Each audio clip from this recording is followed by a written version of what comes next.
चिड़िया और बारिश का मौसम। जंगल में बहुत तेज बारिश हो रही थी। चिड़िया के तीनों बच्चे बहुत डरे हुए थे। उनकी माँ खाने की तलाश में घर से बाहर गई थी। बच्चों ने आज पहली बार बारिश देखी है। उन्हें पता ही नहीं कि बारिश के समय क्या करना चाहिए। चिड़िया का एक बच्चा अपने बड़े भाई चिड़ी से कहता है, भैया अंदर आ जाओ, बाहर खतरा हो सकता है। माँ ने कहा है मेरे आने तक घोंसले से बाहर नहीं जाना। भाई कहता है, अरे, मैं बाहर नहीं जा रहा, मैं तो बस बाहर झांक कर देख रहा हूँ कि ये आवाज कहाँ से आ रही है। मैंने देखा कि आसमान से बहुत सारा पानी नीचे गिर रहा है।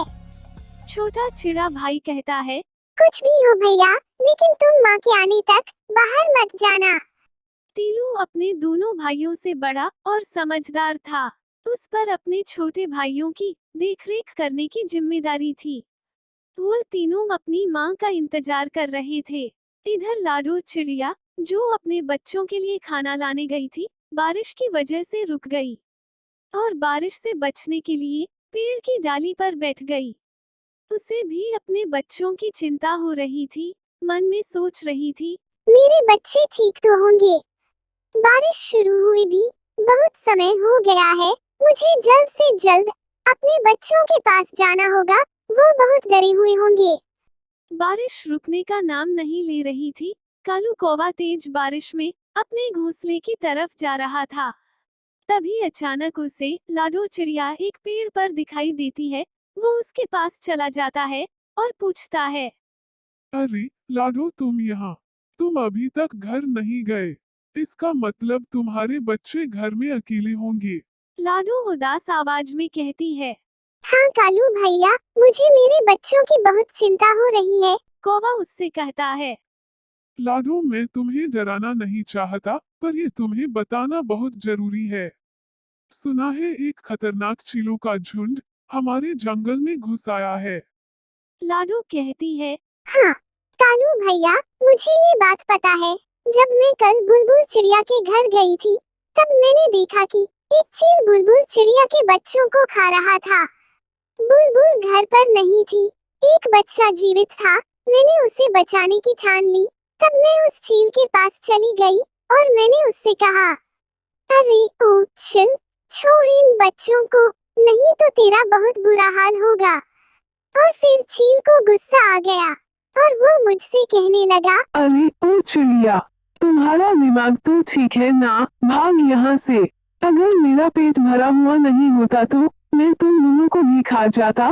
पर देख लेना, आगे चलकर तुम मुझे कहीं पर दिखाई दोगी तो मैं तुम्हें नहीं छोड़ूंगा। मैं तुम्हें उसी समय खा जाऊंगा और डकार तक नहीं लूंगा। ऐसा कहकर चील वहाँ से उड़ गया। कालू भैया, तभी वहाँ पर बुलबुल चिड़िया आ गई और उसने देखा तो वो बहुत दुखी हो गई, क्योंकि चील उसके दो बच्चों को खा चुका था। बुलबुल रोते हुए बोली, अरे ये क्या हो गया? मेरा तो सब कुछ लुट गया। ये सब किसने किया? मैं उसे नहीं छोड़ूंगी। लाडो समझाती है, अरे बहन, तुम्हारे बच्चों को चील ने खाया है। अगर मैं इन मौके पर नहीं आती तो वो चील तुम्हारे तीसरे बच्चों को भी खा जाता। बुलबुल लाडो से कहती है, तुम्हारा बहुत बहुत शुक्रिया। मैं तुम्हारा यह एहसान जिंदगी भर नहीं भूलूंगी लाडो चिड़िया। पर मैं अब उस चील को नहीं छोड़ूंगी। मैं उसे जान से मार दूंगी। वो मेरे आखिरी बच्चे को कभी भी खाने आ सकता है। लाडो समझा कर बोली, अरे बहन, जल्दबाजी में गलत कदम मत उठाना। ये सिर्फ तुम्हारे बच्चों का ही नहीं, जंगल के सभी पक्षियों का भी शिकार कर रहा है।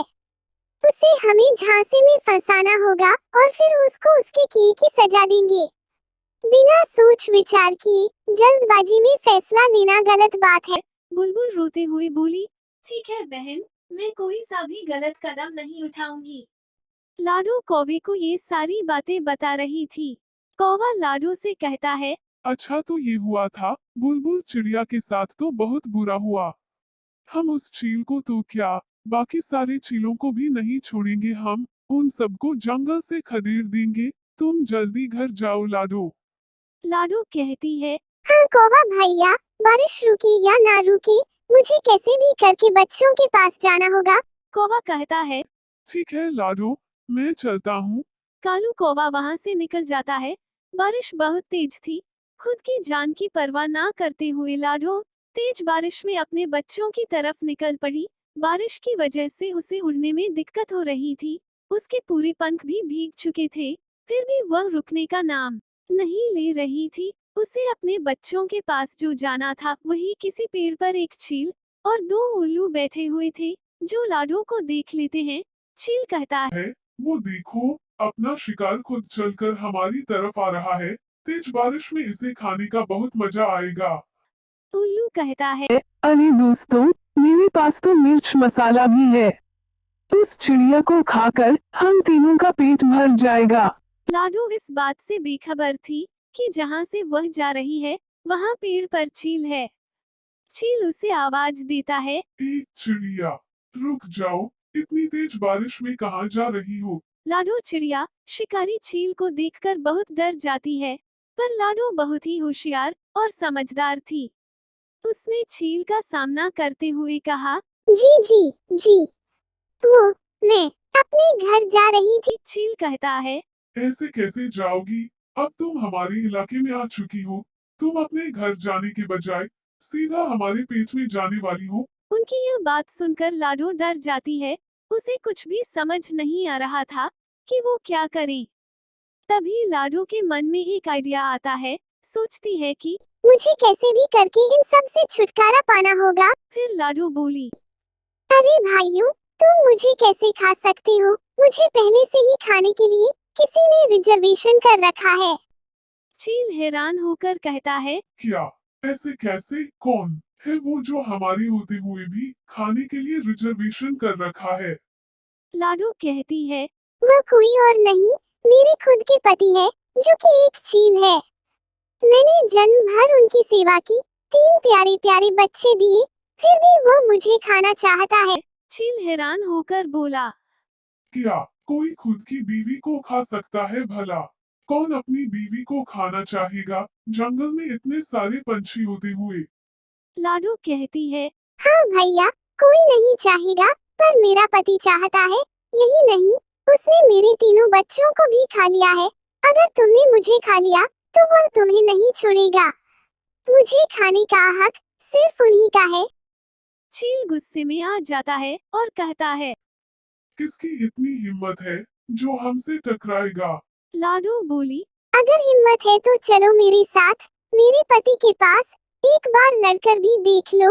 अगर तुम जीत जाओगे, तो मुझे खा लेना, बताओ है मंजूर?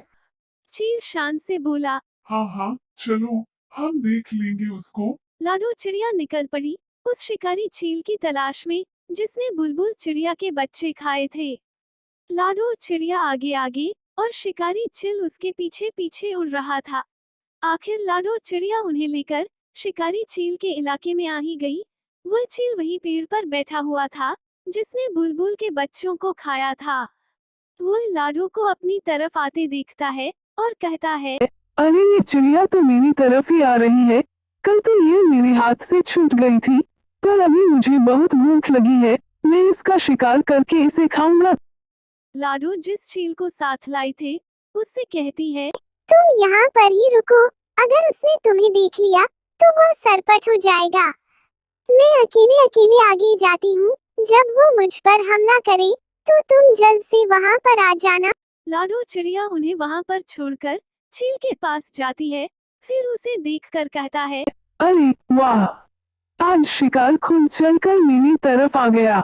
लगता है आज मैं पेट भर के खाना खाऊंगा। लाडो कहती है, हाँ हाँ, कल भी तुमने मेरे छोटे छोटे बच्चों को खा लिया था। आज मुझे खा लो। वैसे भी मैं जिंदा रहकर क्या करूँगी? मेरा तो सब कुछ लुट गया। चील कहता है, अरे वो बच्चे तेरे नहीं, उन पर मेरा अधिकार था। शिकारी चील उन दोनों की बातें सुन रहा था। उसे लाडो की बातों पर विश्वास होने लगा था। इधर चील को लाडो की बात समझ नहीं आ रही थी, फिर भी वो यह मौका हाथ से गंवाना नहीं चाहती। लाडो से कहता है, हाँ हाँ, जैसे मैंने बच्चों को खा लिया, वैसे तुझे भी खाऊंगा। चील उड़कर लाडो पर हमला करने ही वाला था। तभी दूसरे शिकारी चील ने उसका रास्ता रोक लिया। चील जो लाडो के साथ आया था, वह चील दूसरे चील से कहता है, अरे तन्ने मौज ही कर दी बेटा, रुक जा जरा, हमारा शिकार है। दूसरा चील कहता है। अरे तुम सब कौन हो? उस पर सिर्फ मेरा अधिकार है। लाडो कहती है। देखो भाइयों, ये मेरे साथ कैसे सलूक करते हैं। चील फिर कहता है। अरे बेटे तनिक रुक जा जरा, नहीं तो तने यहीं पर खदेड़ दूंगा। ऐसा कहते ही उन दोनों में लड़ाई शुरू हो गई। दोनों में इतनी तेज लड़ाई हो गई कि दोनों घायल हो गए और जमीन पर गिर गए। दोनों के शरीर से बहुत ज्यादा खून बह गया था। लाडो दोनों के पास जाकर बोली। क्यों कैसी रही? मैंने तुम दोनों को उल्लू बनाया। ना ही मैं उनकी बीवी हूँ और ना ही इसने मेरे बच्चों को खाया। मैंने जानबूझकर तुम दोनों में झगड़ा लगवाया था ताकि जंगल के बाकी पशु पक्षी सुरक्षित रह सके। अब समझ आया, शक्ति से हमेशा बुद्धि अच्छी होती है। घायल चील कहता है। अरे ओ चिड़िया, तने ये ठीक नहीं किया। उन दोनों चीलों में इतनी हाथापाई हो गई थी कि उन्हें अपनी जान गंवानी पड़ी। लाडो खुशी से बोली। चलो इनका काम तो तमाम हो गया। अरे बाप रे, इन दोनों के चक्कर में मैं तो अपने बच्चों को भूल ही गई। लाडो चिड़िया उड़ते हुए अपने घर की तरफ चल पड़ी। उसने देखा कि उसके बच्चे भी नहीं दिखाई दे रहे थे। लाडो घबरा जाती है। अरे बाप रे, मेरे बच्चे कहाँ पर गए? तभी वहाँ पर कालू कौवा जाता है। कालू बोला। अरे लाडो तुम रो मत, तुम्हारे बच्चे सही सलामत है। जब मैं मेरे घर की तरफ जा रहा था तो मैंने देखा तुम्हारे घोंसले में पानी भर रहा था और बच्चे भी पानी में डूब रहे थे। मैं बच्चों को वहां से निकालकर अपने घर गया, चलो मेरे साथ। कालू लाडो को अपने घोंसले की तरफ ले जाता है। वहाँ तीनों बच्चे माँ का इंतजार कर रहे थे। अपनी माँ को देखकर बच्चे खुश हो जाते हैं और उसे गले लगा लेते हैं। माँ तुम कहाँ थी? इतनी देर हमने तुम्हारा कितना इंतजार किया। अगर कालू मामा नहीं होते तो क्या होता? लाडो कालू भैया को धन्यवाद देती है तुम्हारा बहुत बहुत शुक्रिया कालू भैया। और अपने बच्चों को सीने से लगा लेती।